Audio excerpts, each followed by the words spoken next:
कहा जाता है मेहनत से दौलत मिलती है, लेकिन डीपी यादव की कहानी कुछ और ही बयां करती है। दूध के कारोबार से शुरुआत करने वाला यह शख्स वक्त के साथ इतना बड़ा हुआ कि चीनी मिल, पेपर मिल, शराब और शराब से जुड़े कारोबार में भी अपना झंडा गाड़ दिया। कारोबार बढ़ता गया, वर्चस्व फैलता गया और इसी वर्चस्व की भूख में उसके हाथ खून से रंगते गए। आज डीपी यादव का साम्राज्य सीमित नहीं रहा। Hotel, resort, channel, power project, खदानें और कंस्ट्रक्शन कंपनी, सब कुछ डीपी यादव के नियंत्रण में है। अपने गांव में लड़कियों के लिए स्कूल बनाकर उनके समाज सेवा का एक तरह से कहा जाए प्रण लिया या मुखौटा तैयार किया।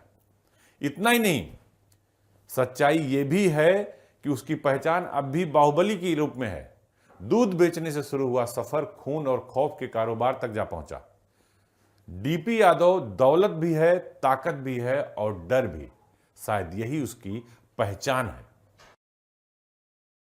दूध के धंधे से शुरुआत करने वाला डीपी यादव धीरे धीरे कारोबार की सीढ़ियां चढ़ता गया और एक दिन ऐसा आया जब उसका नाम दौलत, ताकत और खौफ तीनों का पर्याय बन गया।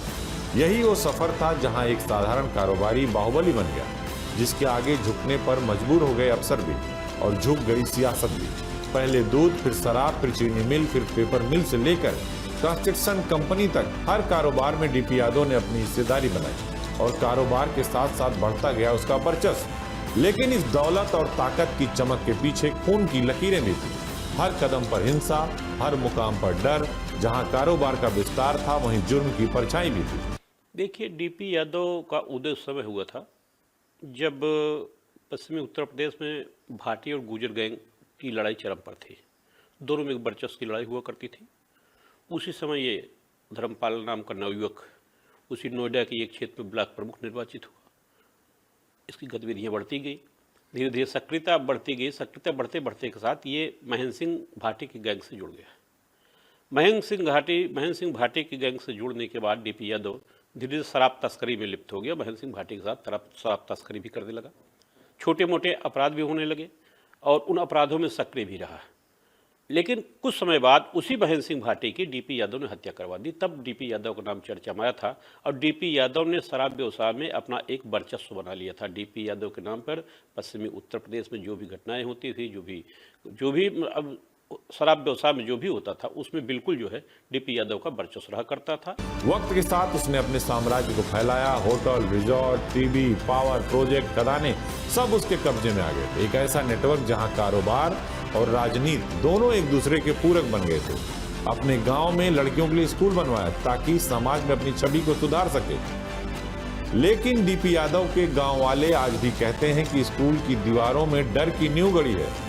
1989 के बाद से वो कई बार मंत्री बना, सांसद भी बना। हर पद ने उसकी ताकत को गाढ़ा किया। राजनीति उसकी ढाल बनी और कारोबार उसका असली हथियार। उसकी पत्नी भी विधायक बनी, लेकिन 2011 में चुनाव खर्च का ब्यौरा ना देने के चलते चुनाव आयोग ने उनकी सदस्यता रद्द कर दी। वहीं बेटा विकास यादव भी राजनीति में आया। दूसरा बेटा भी कारोबार संभालता है, यानी सत्ता, कारोबार और अपराध सब कुछ उसी खानदान के इर्द गिर्द घूमता है। इतना ही नहीं, सबसे चर्चित नीतीश कतारा हत्याकांड में भी बेटे को सजा काटनी पड़ी और अभी भी सजा काट रहा है। परिवार ने अपनी संपत्ति की घोषणा 26 करोड़ बताई, लेकिन असलियत में कहा जाता है कि उनकी अघोषित संपत्ति करीब 5 अरब रुपए से ज्यादा है। कागजों में जो अमीर है, असल में वो डर और दौलत का बेताज बादशाह है। हर कारोबार में उसका नाम, हर सौदे में उसका असर, हर गलियारे में उसका डर। डीपी यादव एक ऐसा नाम जो राजनीति, जुर्म और कारोबारी ताकत तीनों का संगम बन चुका है। यही नहीं, डीपी यादव का कार्यक्षेत्र फिर हरियाणा बढ़ गया। हरियाणा के बाद इनका उत्तराखंड में बढ़ गया। उत्तराखंड में भी इनकी, बल्कि उत्तराखंड जेल में तो अपराध के बाद, हत्या के बाद जेल में बंद भी रहे थे। उत्तराखंड की जेल में सबूत के अभाव में इनको छोड़ दिया गया था। लेकिन एक और बहुचर्चित नताशा कटारा हत्याकांड हुआ था, जिसमें डीपी यादव और उनके बेटी की महत्वपूर्ण भूमिका थी। उस हत्याकांड से पूरा प्रदेश नहीं, पूरा देश ही मतलब चर्चा का विषय बन गया था। डीपी यादव की प्रसिद्धि वहीं से होती चली गई और उनका एक और भी कार्य क्षेत्र था। जब धीरे धीरे सक्रियता उनकी बढ़ती गई, अपराध में सक्रियता बढ़ती गई और आपराधिक गतिविधियाँ में बिल्कुल उनके इशारे पर सब कुछ गतिविधियाँ पश्चिमी उत्तर प्रदेश में होने लगी, उसी दौरान तब उनको एक राजनेता की जरूरत पड़ी। तब उन्होंने माननीय मुलायम सिंह यादव का हाथ थाम लिया था और मुलायम सिंह यादव का हाथ थामने के बाद डीपी यादव बाद में उन्हीं की सरकार में कैबिनेट मंत्री बने थे। डीपी यादव उत्तर प्रदेश के 4 बार विधायक रहे हैं। जब उस क्षेत्र से सहसवा, अब बदायूं और दो अब क्षेत्रों से वो 4 बार करीब विधायक रहे हैं और 1 बार लोकसभा सांसद थे और राज्यसभा सांसद भी रहे हैं। तो आपराधिक गतिविधियों को जब राजनीतिक संरक्षण मिल जाता है तो निश्चित रूप से उसकी ताकत और बढ़ जाती है और राजनेता बनने के बाद डीपी यादव ने अपने अपराध की जगत को और साम्राज्य को और मजबूत कर लिया और दृढ़ कर लिया।